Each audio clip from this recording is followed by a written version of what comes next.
And joining us on the phone right now, I'm sorry, I forgot to remind you that this was coming up. Joining us is Rob Cornilles. He is GOP candidate for the 1st Congressional District against Senator Suzanne Bonamici. And I want to clarify right now, Suzanne Bonamici has been offered time and time again, time on this show to talk about the race, and she has declined to the point of not even returning calls. It's Rob, a non-decline. Yeah. Rob, are you there? I am here, as always, Nelson. Anytime you or Victoria call, I will be there. Well, thank you very much. Now, Rob, I'm going to be really honest with you, something that I do not think you will get from the mainstream media in this country. First off, I'm a conservative. I am a registered Republican, and I am very conservative. I want to ask you a tough question that most people would accuse me or somebody like me of not asking. Are you up for that? Go for it. I guarantee it's not going to upset, and I'm willing to bet you're going to have a great answer. Okay. The only thing in this campaign that I've seen that I went, what is going on there? The commercial that Suzanne runs that has clips of a news story of you being accused of being arrears in taxes. You know the one I'm talking about? Of course. The one that says you didn't pay and you didn't do this and you didn't do that. I'm asking you to clear that up for me right now, and please be honest. Good. Well, thank you. I've talked about this in the past, and it came up in the last election. I'll do it again right now. In 2006, our company had been in business for about 11 years. I hired a new bookkeeper and found out a few months after we had this bookkeeper on board that that bookkeeper had failed to pay payroll taxes as payroll was being met every month. And so the notification came from the IRS. They indicated in the letter that they had thrown a lien on our company. They didn't tell us about the problem, or I didn't know about the problem until a lien had been placed on the company. So when we went to her and asked what the problem was, found out that she had simply she'd been remiss in paying payroll taxes. Let's put it that way. So the very next day, I contacted the IRS office here in Portland, hat in hand. I said, we have a problem here, obviously. What can I do to fix it? The payroll taxes that had not been paid, I think, equaled around $50,000. Then they added another $30,000 plus in penalties and interest. So they said, well, you need to pay $83,000 or so dollars. And I said, well, I can't do that right now. I don't have that kind of money sitting around in my small business. So they worked out a payment plan with me, and within 90 days, I paid the entire bill. End of story. Never had a tax issue prior to that. Haven't had a tax issue since that event in 2006. And we learned from it. I take responsibility that we didn't pay the payroll tax as we're supposed to, of course. But we fixed the problem internally, and we continue to move forward. Very good. And, and I don't really care about hurting your opponent's feelings by saying something like this, but I would be willing to bet she has no idea what it's like to work in the private sector, to run a business, and she doesn't even understand that sometimes when you take risks, bad things happen. And I bet she has no idea what that's like. Well, I think you're right. See, I've signed the front of paychecks for 195 straight months for the employees that I've been able to hire. And all told, we've hired, my wife and I, about 60 people over the years.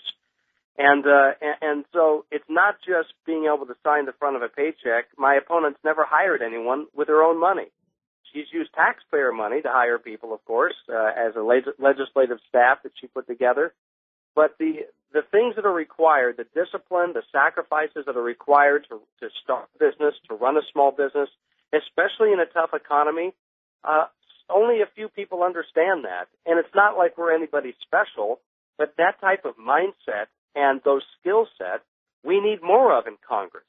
We don't need people who are just accustomed to living off the taxpayer dole. We need people who are able to actually say, I know what it takes to create a job because that's the number one priority right now in this state and in this country, and she even admits it. Rob, and this is the thing that baffles me. Okay, I'm being honest. I don't think I've ever met you. I may have ran into you at an event one time, but it was a brief "How you doing?" I've never met Suzanne Bonamici. Mm-hmm. But the thing that troubles me about this mentality that I see in Suzanne Bonamici and people like her, Rob, it seems like they're unwilling to accept the fact that we're broke, we can't borrow anymore, and we need to stop spending.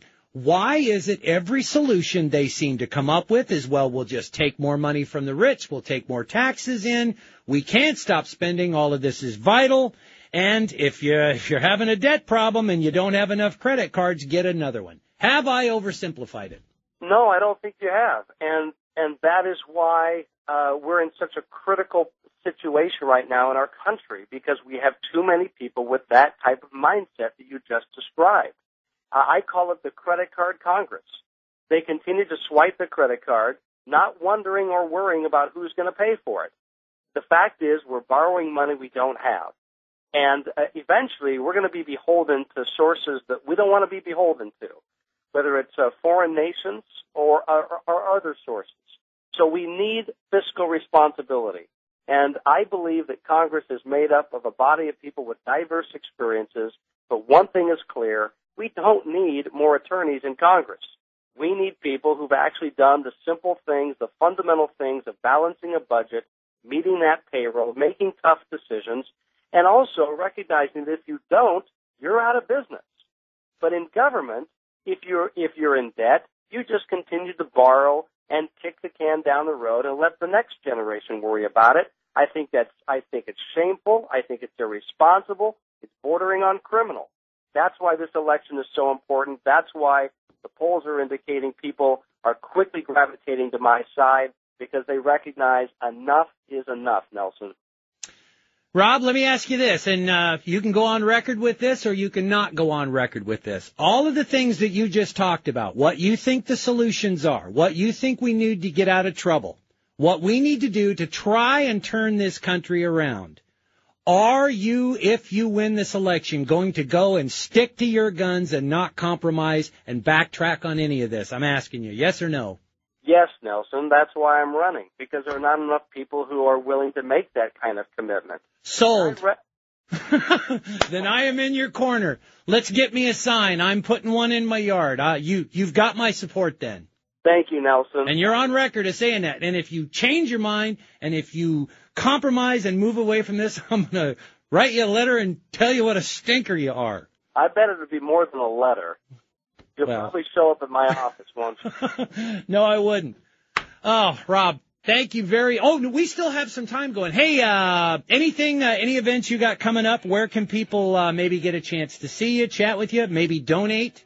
Because I really want you to win now. Well, thank you. We have to combat the millions of dollars that the other side is throwing into this race. They obviously see some internal numbers that they don't like. That's why they continue to pour more money against me.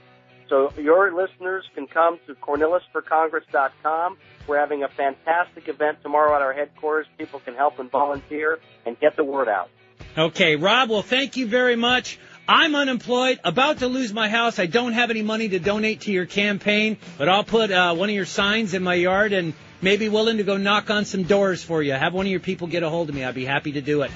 Thank you so much, Nelson. Rob, God bless you. Good luck and have a wonderful day. Thank you so much.